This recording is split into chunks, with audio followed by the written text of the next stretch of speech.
This segment brought to you by Kansas Corn. Learn more at kscorn.com. Good morning. Welcome to Around Kansas. I'm Deb Goodrich, coming to you this morning from the Fort Wallace Museum. And of course the museum has been closed and is still closed for a little while. So we're going to do some virtual tours and I think even have an online class about the Fort Wallace Museum. You can come out and walk around the grounds and hopefully it won't be too long before you can actually get inside and see some of these awesome exhibits.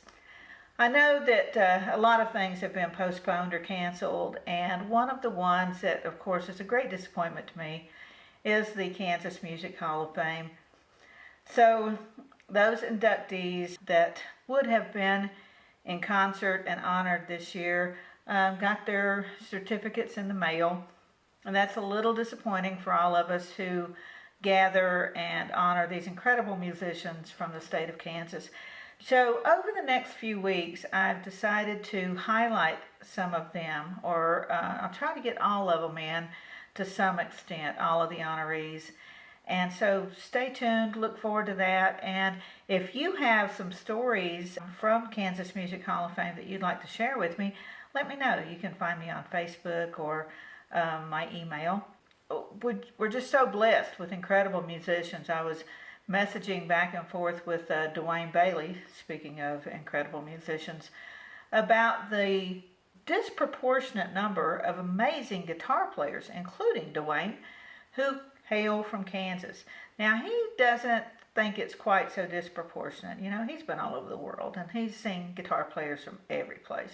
But I'm determined to prove that point. And if you would like to share proof, if you want to help me prove that, let me know. Send me some stories.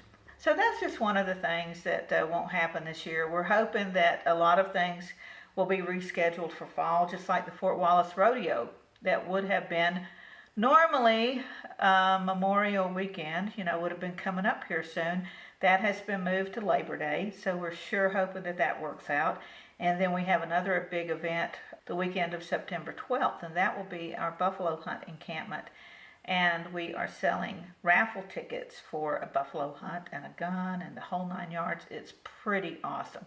And of course, Santa Fe Trail moved a few things, so Rendezvous Weekend, which would have been in the spring, has been moved to the fall. So again, find Facebook pages, and fall is just going to be packed. Cross your fingers, folks, that we can make events happen in the fall, that everybody will be safe and happy, and we can make all these things happen. So just keep your fingers crossed, be smart, stay safe, and let's take care of one another, and just do the best we can to make something, kind of salvage this year. It has enabled us to get some things done in the museum, and I know a lot of you have been working at home, same way, a lot of home projects, home improvement stuff you've been putting off.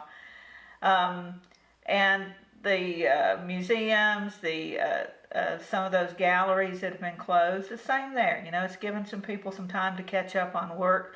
So we're hoping to see the fruits of all those labors when we come out of quarantine for good. And sure, sending out our best to all of you, and can't wait till we can give you a big hug again. We got a great show this morning, so stay with us.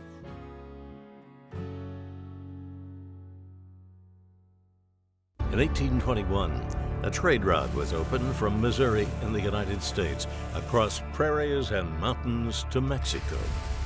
In 2021, we will mark 200 years of epic conflicts and grand adventures, larger-than-life personalities, and sweeping landscapes. Join us on an historic journey. The Santa Fe Trail lives on. Find us on social media or santafetrail.org. Okay, looks like it's time for our tour. Welcome to the Fort Wallace Museum. Here at the museum, you're going to find some really interesting stuff, like our replica stagecoach from the Butterfield Overland Dispatch. We've got facades from the fort buildings. We've got an 1870s flag. There's a plesiosaur that was discovered locally. We've got the Ray pump organ collection. We're a little bitty place with a great big story, and we'd love to have you.